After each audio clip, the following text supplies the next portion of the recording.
Hello friends, first of all I would like to say good evening to all of you.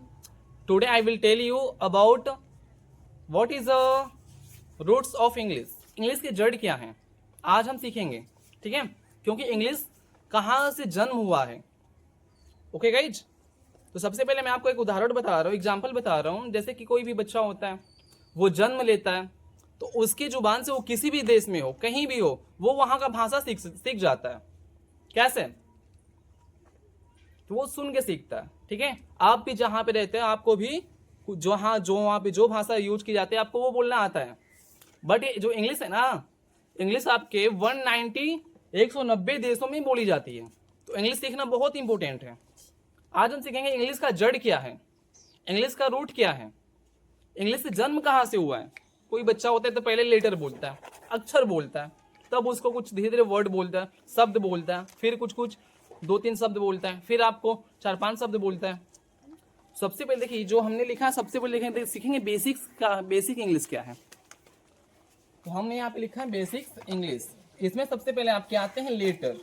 Letter means आपकी जो मैंने बताया अक्षर होते हैं, लेटर मीन्स अक्षर। फिर उसके बाद सीखेंगे वर्ड, फिर फ्रेज, फिर सेंटेंस। यही 4 पॉइंट हमको सीखना है, जिससे आपको इंग्लिश बोलना आ जाएगा। इंग्लिश एक लैंग्वेज है, एक सब्जेक्ट भी माना जाता है। ओके गाइज, ये जो इंग्लिश और हिंदी होते हैं ये बहुत कंपलसरी है, इनसे भी प्रश्न आते हैं। आप कुछ भी तैयारी कीजिए, उसमें प्रश्न आते हैं, इनसे भी, ये लैंग्वेज से प्रश्न आती हैं, ठीक है। तो सबसे पहले हम सीखते हैं लेटर को, क्योंकि यही आपका पहला है स्टार्टिंग पॉइंट। तो लेटर सीखते हैं। मैंने यहाँ पे लिखा लेटर्स।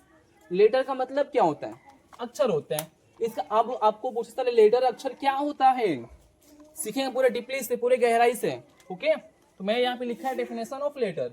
लेटर का डेफिनेशन क्या होता है? Letter is smallest unit. मैंने यहाँ पे लिखा स्मॉल, यहाँ पे EST अप्लाई हो गया, तो क्या बन गया? Smallest unit. एक लेटर सबसे छोटी इकाई है। यूनिट मीन्स इकाई, यूनिट मीन्स इकाई होती है। Okay guys, with the help of, इस इकाई की मदद से, सबसे छोटी इकाई होती है, उसकी मदद से, with the help of which we write, जो हम लिखते हैं, विच वी राइट, जो हम लिखते हैं, and which we read an English word, और हम कोई इंग्लिश का शब्द या हिंदी का शब्द जिसकी मदद से पढ़ते हैं और लिखते हैं, वही लेटर कहलाता है, वही अक्षर कहते हैं, ठीक है। अब आपको मैं जैसे बोला लेटर में कौन सा लेटर आता है। यदि आप बात करेंगे हिंदी की, हिंदी में आपके आते हैं ना वर्णमाला। वर्णमाला होते हैं आपके 2 टाइप के, स्वर और व्यंजन। लेकिन हम सीख रहे हैं यहाँ पे इंग्लिश। इंग्लिश में आपको वर्णमाला को ही प्लेस में इंग्लिश में कहते हैं अल्फाबेट। क्या कहते हैं भाई? अल्फाबेट। अल्फाबेट बहुत इंपॉर्टेंट। अल्फाबेट किसे कहते हैं? अल्फाबेट सबको पता है, A to Z, A से लेकर Z तक के अक्षरों को अल्फाबेट कहा जाता। और इसमें 26 लेटर होते हैं, और ये भी वर्णमाला की तरह 2 टाइप के होते हैं। पहला होता है आपका वोवेल, और दूसरा होता है आपका कॉन्सोनेंट। कॉन्सोनेंट, ये जो वावेल है, वावेल लेटर, ये वावेल एक लेटर है। वावेल में आपके 5 लेटर होते हैं। कितने होते हैं भाई? 5। ए होता है, ए, आई, ओ, यू, यही आपके 5 वावेल लेटर है। और इसमें आपके होते हैं कॉन्सोनेंट। कॉन्सोनेंट मतलब कि इन सबको छोड़ गया, जैसे कि हुआ B, C, D, F, G, H, J, K, L, M, N, P, Q, R, S, T, V, W, X, Y and Z।